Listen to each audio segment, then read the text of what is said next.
સુરતના હજીરા વિસ્તારમાં એકાએક આગ ભભૂકી ઉઠી હોવાની ઘટના સામે આવી હતી।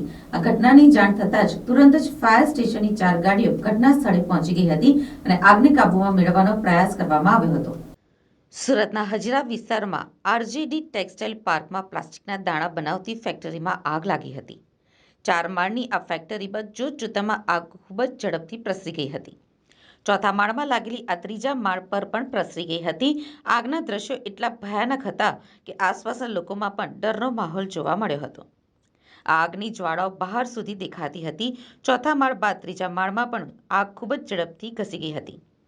ચીફ ફાયર ઓફિસર બસંત પરીખે જણાવ્યું હતું કે પ્લાસ્ટિકના દાણા બનાવતી ફેક્ટરીમાં આગ લાગી હોવાની જાણ થતાં જ 4 સ્ટેશનની ગાડીઓ ઘટના સ્થળ ઉપર પહોંચી હતી।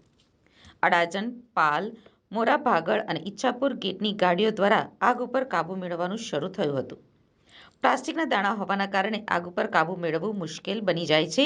અત્યાર સુધી કોઈપણ પ્રકારની જાનહાનિના સમાચાર મળ્યા નથી। હજી પણ આગ ઉપર કાબૂ મેળવવાનો પ્રયાસ ચાલુ છે।